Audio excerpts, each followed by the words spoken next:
I want you to close your eyes for a second. Well, actually, keep them open if you're driving or operating heavy machinery safety first. Yeah, please do. But if you can, I want you to picture a map, specifically a vintage map of Philadelphia from 1937. It looks like your standard city planner's grid streets, avenues, rivers, Sure. but it's color-coded. It looks almost like a paint-by-numbers puzzle that someone gave up on halfway through. You've got these patches of green, some areas washed in blue, a fair amount of yellow, and then starkly contrasting against the rest, you have these aggressive, solid blocks of red. And that map isn't just a piece of history or a cool vintage aesthetic you'd find in an antique shop.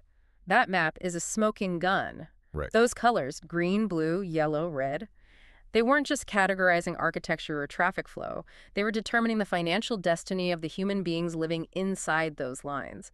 And that red ink, that is the origin of the term we are unpacking today. Redlining. Exactly. We're doing a deep dive into redlining. Oh. And I know you've probably heard the term. Oh, yeah, it gets thrown around a lot. It gets thrown around a lot in political debates or on Twitter threads. You might have a rough idea that it means banks being racist in the past. But today, our mission is different. We aren't just looking at the definition. We are going to look at the machinery. And that distinction is vital. It is incredibly easy to think of redlining as a few bad apple bankers making prejudiced choices in a back room. But the reality, when you actually look at the source material, the government manuals, the sociological studies, the lawsuits, is that this was a systemic, government-sponsored engine. It was policy. It was policy. It was a machine designed to separate specific people from capital based on the color of their skin. Okay, so before we start taking that machine apart to see how it works, let's get the official definition on the table. When we say redlining, what are we actually defining? Strictly speaking, redlining is the systemic denial of services, and I mean a whole range of services. Not just loans. Not just loans. We're talking financial, healthcare, retail, insurance. The denial of those services to residents of specific neighborhoods, usually based on significant numbers of racial and ethnic minorities. And usually we hear about this in the context of Black history in America. That's sort of the main narrative. Predominantly, yes, that's the primary context. But the sources point out that the scope is actually broader.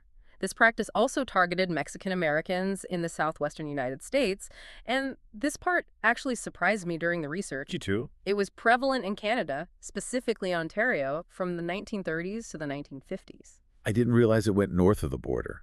We tend to think of Canada as exempt from this specific brand of housing segregation. Not at all. The mechanics were slightly different, but the outcome segregation and capital starvation was the same. And the term itself, redlining, is actually credited to a sociologist named John McKnight in the 1960s. He was describing the practice in Chicago where banks would literally, physically draw a red line on a wall map to mark areas they considered hazardous. So it's not a metaphor. No, not originally. It was literal. If you lived inside the red line, you were cut off. Period. So that's the definition. But I want to get to the how. Because you don't just wake up one day and have an entire national banking system agree to discriminate in the exact same way without some coordination. Who were the architects? Who built the machine? To understand the architects, we have to travel back to the Great Depression. It's the 1930s.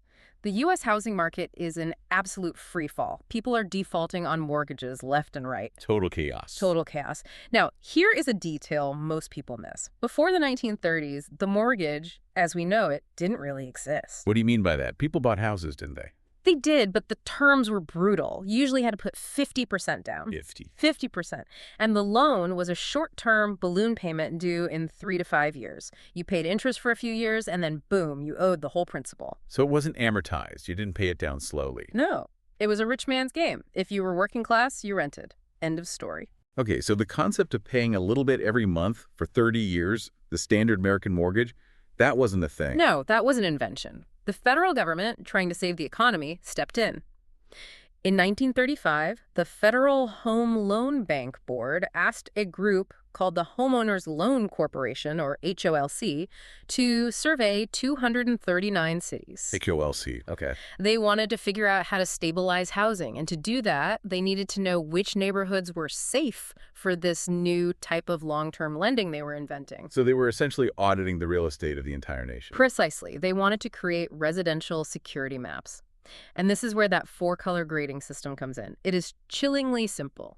They divided every neighborhood into one of 4 categories. Okay, let's break them down. Type A was outlined in green. These were the best areas, typically affluent, usually suburban, on the outskirts of cities. Okay, so green is go. Green means money. Green is go. Then you have type B outlined in blue. These were considered still desirable, still a good bet. Great. Then type C, yellow, labeled declining. You're starting to see some warning flags for the bankers. Declining.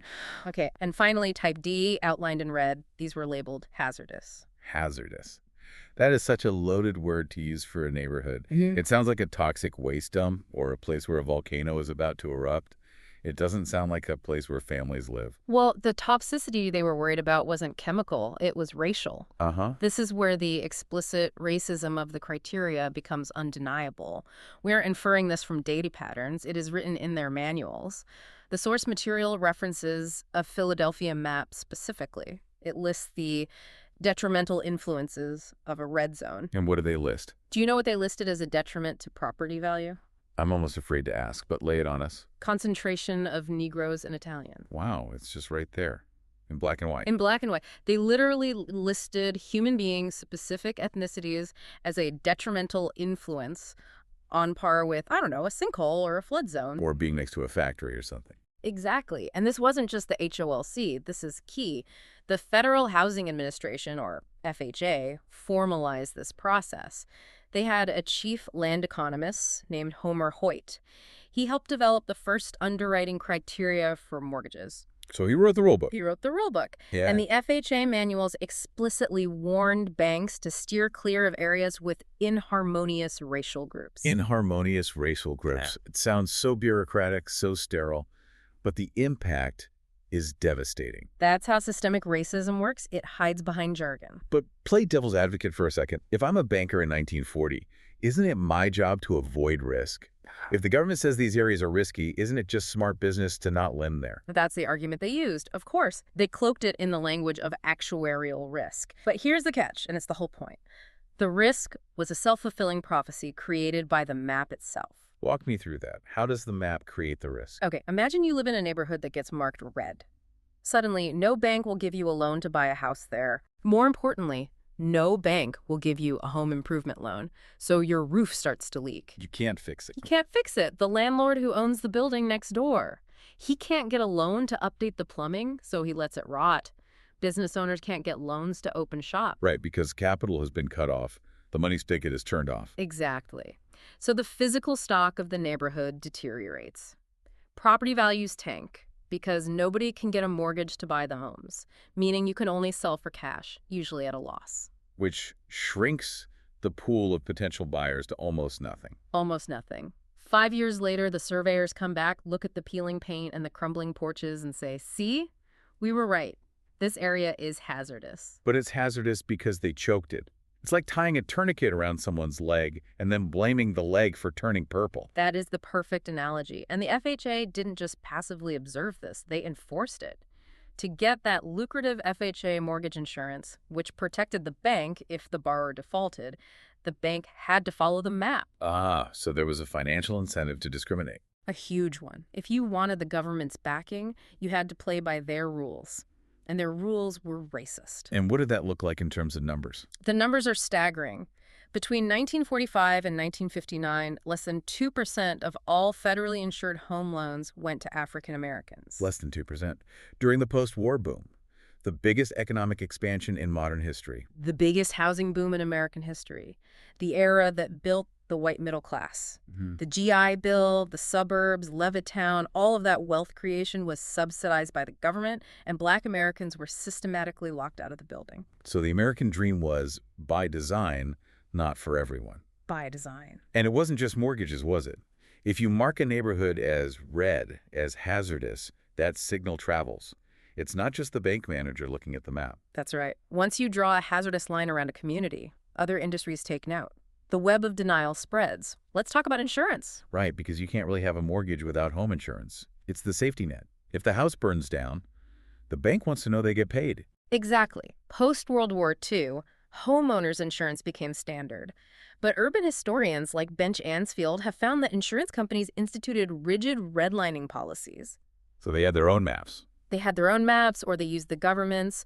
There's a specific piece of evidence from 1964, an Aetna bulletin advising underwriters to literally use a red line around questionable areas on their maps. So even in the swinging 60s, long after this was supposedly known to be a problem, they were still using the red pen. They were. And the New York Urban Coalition put it perfectly in 1978. They said, "A neighborhood without insurance is a neighborhood doomed to death." Doomed to death. That's bleak. It is, because if you can't insure a property, you can't sell it, you can't buy it, and you certainly can't build wealth from it. Well, It freezes the real estate market completely. It's a death sentence. it even trickled down to things that seemed totally unrelated to high finance. I saw a note in the research about pizza delivery. It sounds trivial compared to mortgages, but yes. This is about the daily indignities of living in a redlined area. It's about the quality of life. The sources mention that grocery chains and even pizza delivery companies would redline areas, refusing service or investment. They literally wouldn't deliver. They wouldn't deliver. Or, more systemically, if you can't get a grocery store to open in your neighborhood because corporate HQ has redlined the zip code, what do you get? You get a food desert. Yeah. You get gas station food and convenience stores. Exactly. Or what activists now call food apartheid, because desert implies it's a natural phenomenon. This was a man-made decision. It forces residents to travel further and pay more for basic nutrition. It's the poverty tax. Yeah. It is expensive to be poor. It's expensive to be poor, and it's exhausting. So you can't buy a house. You can't insure the house if you manage to buy it. And you can't even get a fresh vegetable or a pizza delivered to your door. It's total isolation. It is economic suffocation, and that creates a deep systemic desperation. And that desperation leads us to the next and arguably darker phase of this history. Because eventually the laws changed. The civil rights movement happened. The Fair Housing Act of 1968 made redlining denying loans illegal. But the banks didn't just say, okay, we'll treat everyone fairly now. They figured out a new strategy. And this is where it gets really interesting or really infuriating. We move from redlining to reverse redlining. Correct. It's a pivot. Yep. Classic redlining is, I won't lend to you because of where you live. Reverse redlining is, I will specifically target you because of where you live, but I'm going to give you a terrible, expensive, predatory loan. So instead of starving the neighborhood, they decided to poison it. That is a very apt way to put it. The mechanism works because, remember, these neighborhoods had been starved of credit for decades. There was no competition. If you lived in a black neighborhood in Chicago or Baltimore, you didn't have 5 banks competing for your business. You had no options. You had no options. So when a lender finally showed up offering money, people were desperate to say yes. They'd been told no their entire lives. But why would a bank want to give out bad loans? I thought the whole point of banking was lending to people who can pay you back. If you give someone a loan they can't afford, don't you lose money when they default? Ah, see, that's the old model of banking. By the 2000s, the banking model had changed. This is the era of securitization. Okay, that's a big word. Break it down. Banks weren't keeping the loans they made. They weren't holding them on their books. They were bundling them up by the thousands, good loans, bad loans, all mixed together, and selling them to Wall Street as bonds, as mortgage-backed securities. The big short stuff. Exactly. Got it. The bank made its money off the fees for originating the loan. Once they sold it, the risk wasn't theirs anymore. It was some pension fund's problem in Norway. So they had no incentive to make sure the loan was actually a good one. They had an incentive to make as many loans as possible, as quickly as possible, and this created a perverse incentive called the yield spread premium. Yield spread premium. That sounds like jargon designed to hide something nasty. Break that down for us. It was nasty. Essentially, it was a kickback, a bonus paid to loan officers if they could get a borrower to sign a loan with a higher interest rate than they actually qualified for. Wait, pause. You're saying if I walk into a bank with perfect credit and I qualify for a 4% interest rate, the loan officer gets a bonus for tricking me into a 7% rate. Yes, that's exactly what it means. They made more money by selling you a worse product. It's like going to a doctor who gets a bonus for prescribing you a drug that makes you sicker. That's just fundamentally corrupt. And this is where the racial targeting becomes surgical. The Wells Fargo investigation is the smoking gun here. It showed that they specifically targeted emerging markets, their internal code word for Black communities. Emerging markets. Right. They knew these communities had been historically excluded and might not have the financial literacy or the generational experience to spot a bad deal. They saw vulnerability and exploited it. They exploited the desperation created by the original redlining. Explicitly. The evidence in the affidavits from former loan officers is stomach-churning. Wells Fargo cultivated relationships with centers of influence, specifically black churches. The churches. Yes, they held wealth-building seminars after Sunday service. The pastor, trusting the bank, would endorse them from the pulpit. The bank would make a donation to the church for every application filled out. That is distinctively evil. Yeah. Using the pulpit to sell subprime toxic assets to your own congregation. It was a betrayal of trust on a massive scale. And here's the data point that destroys the "it's just economics" argument. A high-income black borrower, someone earning over $68,000 a year in the 2000s, was almost twice as likely to get a subprime loan as a low-income white borrower. Let me say that again. A high-income black person was a bigger subprime target than a low-income white person. It wasn't about income. It wasn't about credit score. It was a race tax. It was about race, Howell. and the internal communications proved it. The lawsuit revealed that loan officers referred to black borrowers as mud people and called the subprime products ghetto loans. Mud people?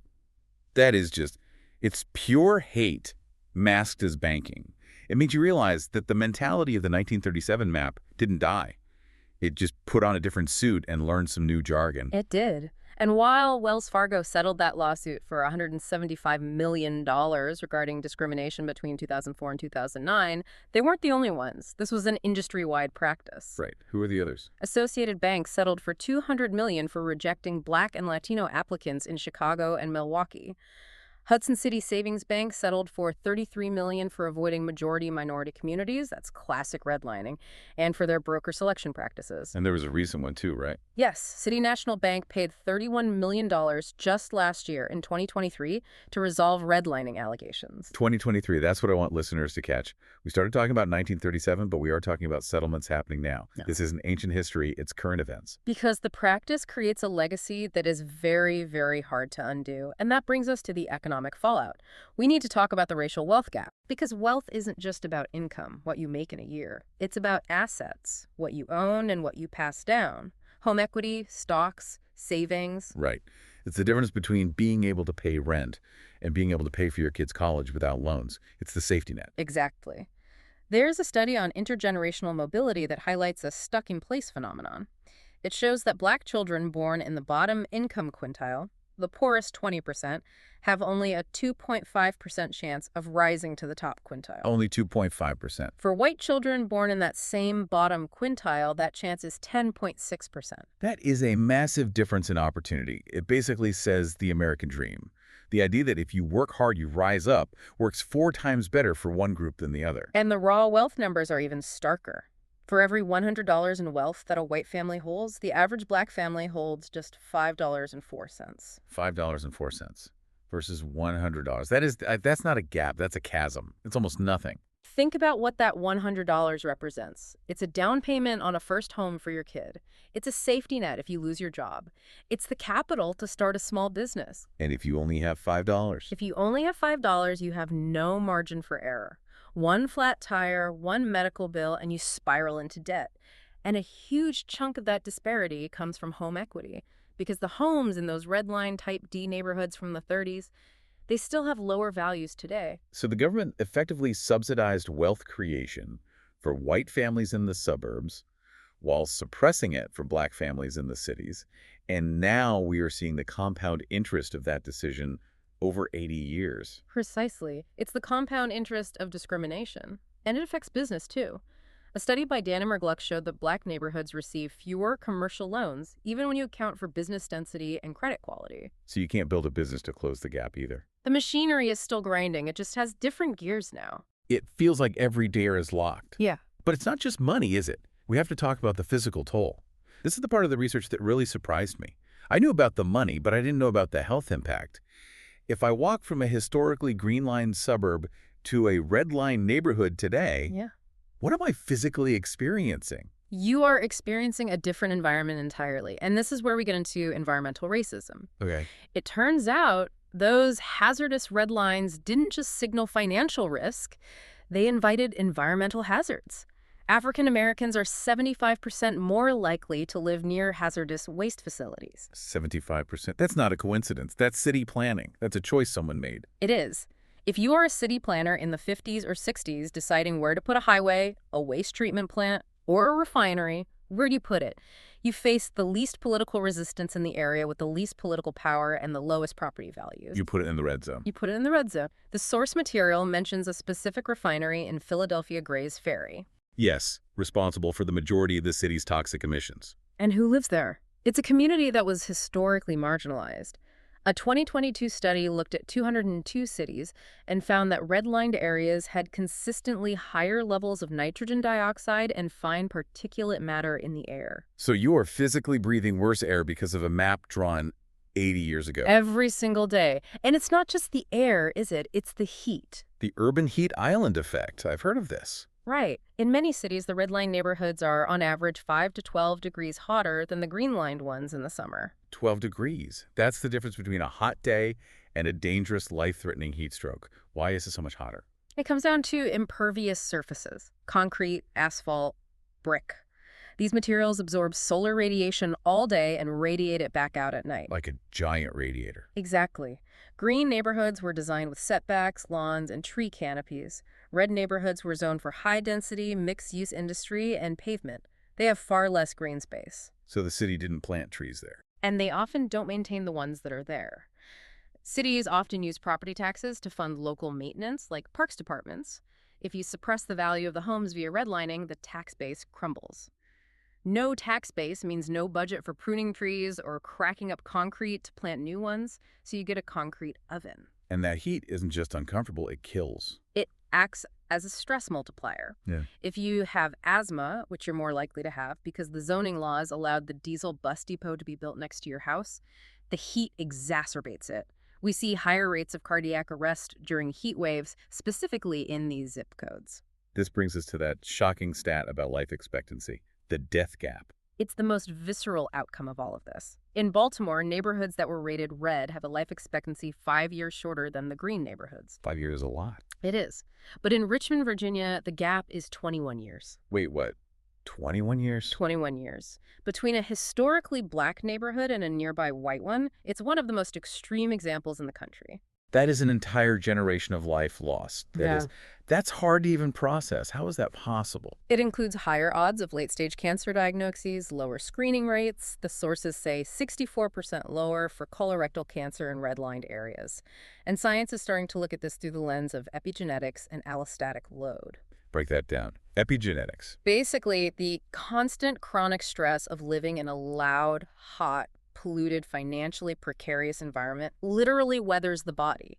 It keeps your cortisol levels, your stress hormone high constantly. Over time, that changes your DNA expression. It accelerates aging at a cellular level. So the map isn't just influencing your wallet. It is rewriting your biology. That's what the evidence is pointing towards. And then COVID-19 happened. Oops. And I imagine that just laid all of this bare. It was a perfect storm. It was a tragic, real-world experiment. When researchers overlaid maps of high COVID-19 impact infection rates, death rates, they matched almost perfectly with the 1930s HOLC redlining maps. Because of everything we just said. Everything.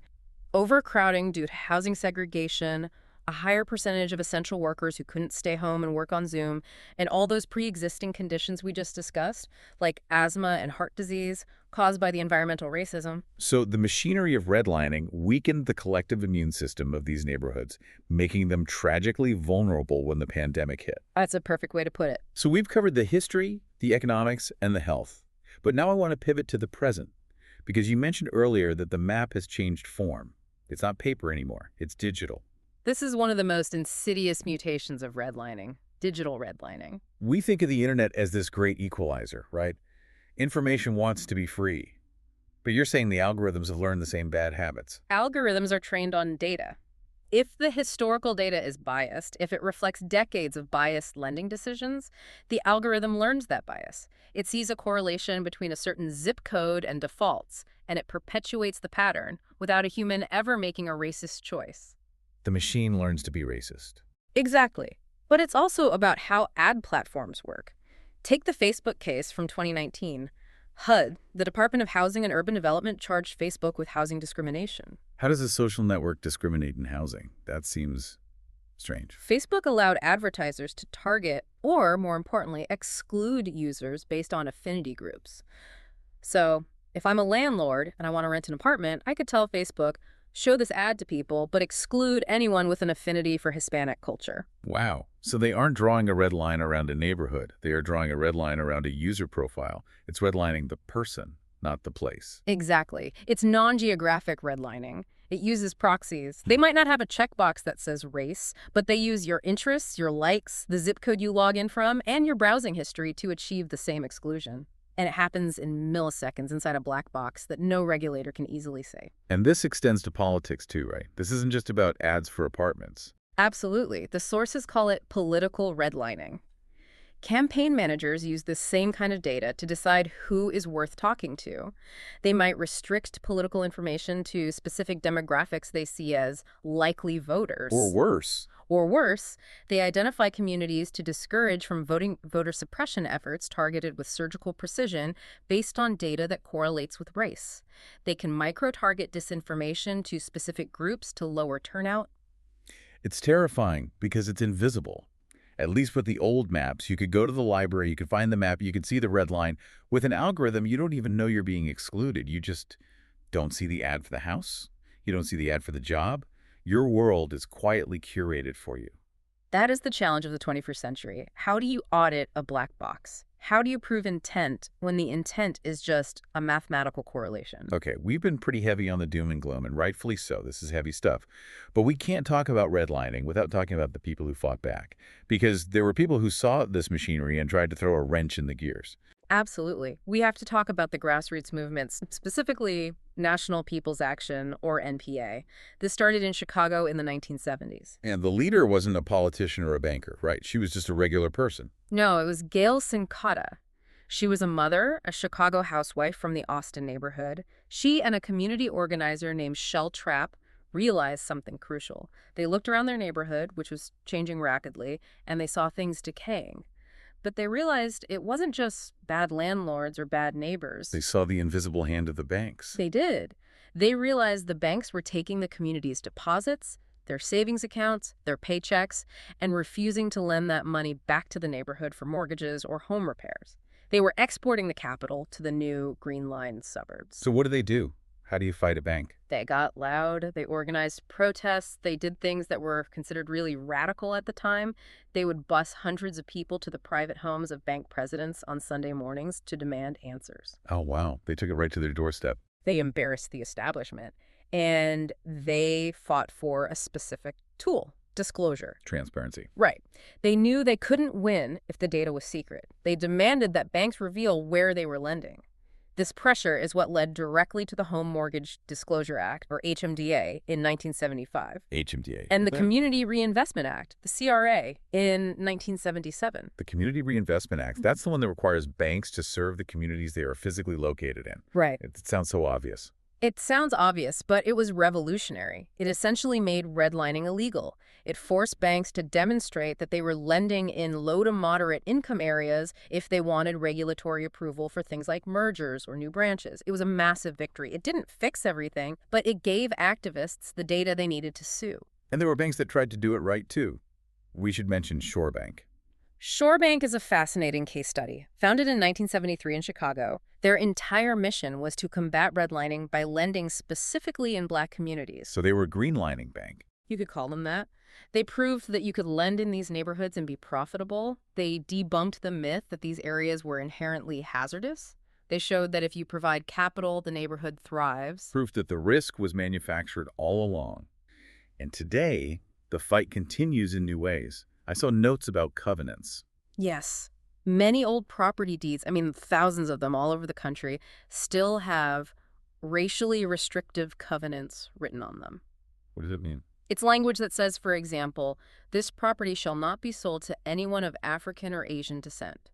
Now, those are unenforceable by law since the Supreme Court struck them down in 1948, but they are still physically written on the paper deeds in county offices. It's a ghost in the paperwork, a remnant of that old machinery. It is, and it's a painful reminder for homeowners. States like California, Washington, and Minnesota are now passing laws to help homeowners formally remove that racist language from their deeds.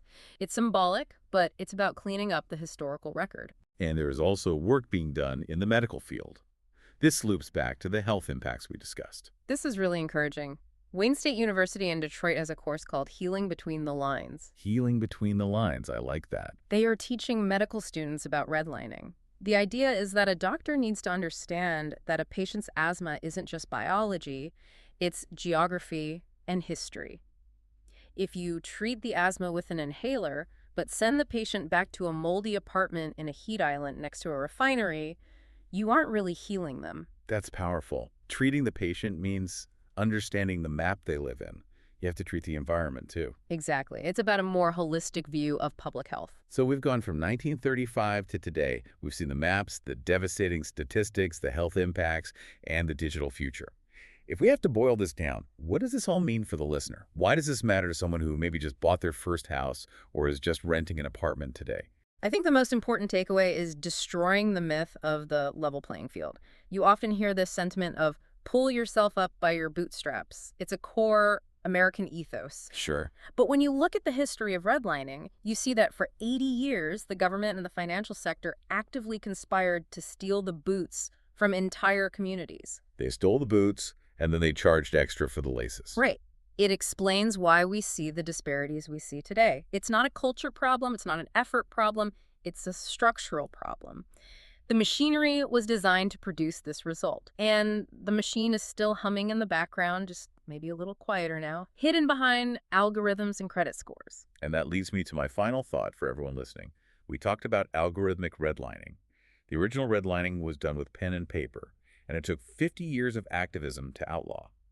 Today, decisions about your mortgage, your job application, your insurance rates are made by AI. In a fraction of a second. So the question I want to leave you with is, how do we police redlining that happens in milliseconds inside a black box?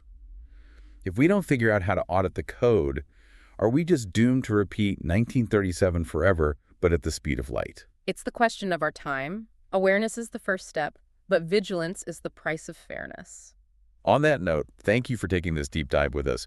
It wasn't a light topic, but it's an essential one if you want to understand how our cities and our society actually work. Always a pleasure to connect the dots. We'll see you on the next deep dive.